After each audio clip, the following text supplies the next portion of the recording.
વાવથરા જિલ્લાના ભાભર શહેરમાં અષાઢી બીજના પાવન પર્વ નિમિત્તે ભગવાન જગન્નાથની પરંપરાગત રથયાત્રાનું ભવ્ય આયોજન કરવામાં આવ્યું હતું। ભાભરના રામજી મંદિરથી પ્રસ્થાન થયેલી આ રથયાત્રા આઝાદ ચોક, લાઠી બજાર, જલારામ મંદિર, વાવ સર્કલ, નાગણેશ્વરી મંદિર અને મહાદેવ મંદિર થઈને પરત રામજી મંદિરે પૂર્ણ થઈ હતી। આ રથયાત્રામાં શહેરના ભાવિક ભક્તો, સંતો, મહંતો, સામાજિક અને રાજકીય આગેવાનો સહિત મોટી સંખ્યામાં શહેરીજનો જોડાયા હતા।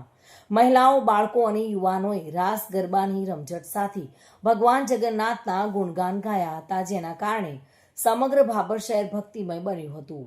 શહેરના તમામ સમાજના આગેવાનોએ એકતા સાથે ભગવાન જગન્નાથના રથને ખેંચીને નગર પરિક્રમા કરાવી હતી।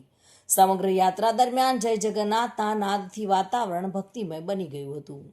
આજથી 5 વર્ષ પૂર્વે એક કાંતિલાલ વાઘેલાને ભરતભાઈ વાઘેલાનો બાબલો સાયકલ ઉપર ભગવાન જગન્નાથને લઈ અને રામજી મંદિર આવતો, પછી એને હાથલારીમાં કર્યું, પછી ઊંટલારીમાં કર્યું।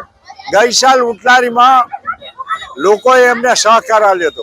હવે એની આવી સેવા જોઈ અને ભાભરનગરને પ્રેરણા થઈ અને આજે ભાભરનગરની અંદર 5માંથી 6ઠી ભવ્યથી શોભાયાત્રા નીકળી છે અને તમામ ભાભરના તમામ જ્ઞાતિના નગરજનોએ આજે રથયાત્રા, જગન્નાથ ભગવાનની રથયાત્રામાં ખૂબ જોરદાર લાભ લીધો છે।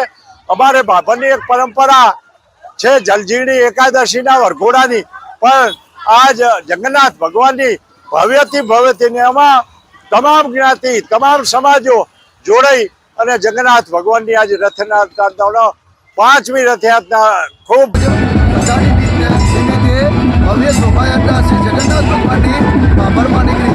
જે જગન્નાથ ભગવાનની રામજી મંદિર, લાઠી બજાર, જલારામ મંદિરથી ફરી નાગેશ્વરી મંદિરે, મોટા મહાદેવે ફરી રામજી મંદિરે પરત ફરી આ રથયાત્રા આપણે 5મું વર્ષ છે ભાભરમાં, જેમાં વાઘેલા પરિવારે શરૂઆત કરી હતી અને નાના બાળકોથી લઈને આજે લગભગ મોટું વૃક્ષ થઈ ગયું છે, વડવૃક્ષ, અને લગભગ આ 5મા વર્ષે મોટામાં વડવૃક્ષ તરીકે આપણી શોભાયાત્રા ભાભરે।